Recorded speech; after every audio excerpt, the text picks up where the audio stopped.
اعوذ باللہ من الشیطان الرجیم بسم اللہ الرحمن الرحیم رب اشرح لی صدری ویسر لی امری واحلل عقدۃ من لسانی یفقہوا قولی۔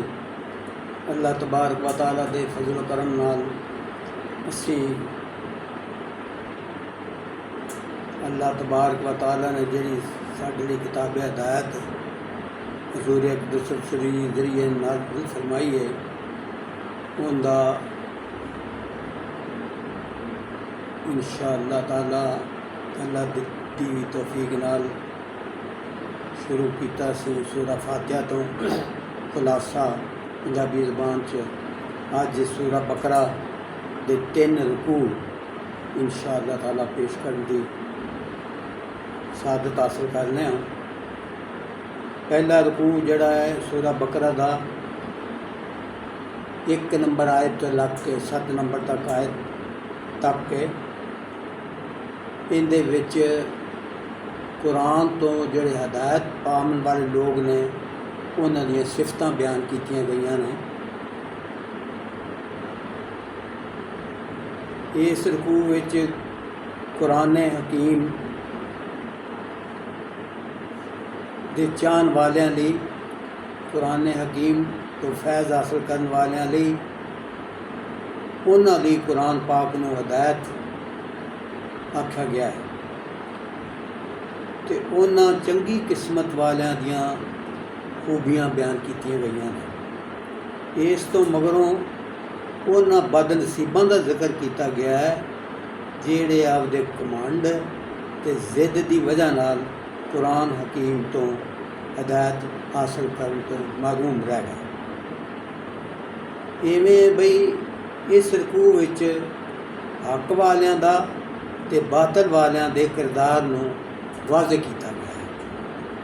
دوجے رکوع وچ منافقاں دے کردار دی وضاحت کیتی گئی ہے۔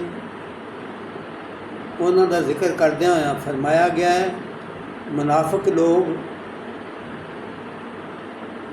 وہ ہوندے نے دوگلے وہ ہوندے نے جڑے حق نو قبول تو کر لیندے نے پر جدوں حق دے جڑے دے تقاضے نے جڑے انہاں دے جو چاہندا ہے حق وہ دے مطابق عمل کرن دے ویلا آندا جدوں تے او حق لئی مال جان دی انہاں نوں قربانی دی دعوت دتی جاندی ہے تاں وہ منہ موڑ لیندے نے۔ اللہ نے اس منافقانہ کردار نو بے نقاب کیتا ہے، واضح کیتا ہے تے مثالاں دے ذریعے انہاں دے کردار دی چنگی طرح وضاحت کیتی ہے۔ تیجے رکوع جڑا 21ویں آیت تو 29ویں تک ہے ان دے وچ قرآن حکیم دی بڑائی تے ان دے دعوت دین دا ذکر کیتا گیا ہے۔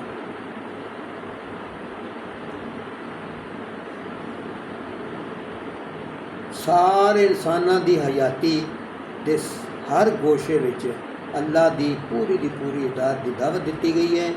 قرآن حکیم نو اللہ دا بے مثال کلام قرار دیتا گیا ہے اور تے اس حقیقت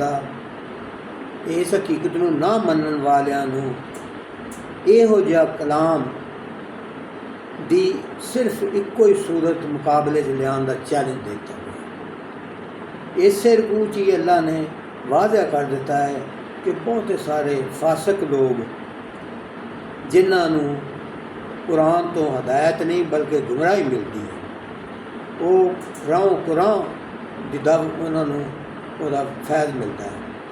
یہ وہ لوگ نے جڑے اللہ دے نال عہد کرن تو مگروں انہوں پورا نہیں کرتے۔ جس شے دے نال اللہ نے تعلق قائم کرنا حکم دیتا ہے اس تو وہ تعلق توڑ دیندے نے تے زمین وچ اللہ دیاں نافرمانیاں کر کے فساد پھیلا دے نے۔ صدق اللہ مولانا العظیم و صدق رسولہ النبی۔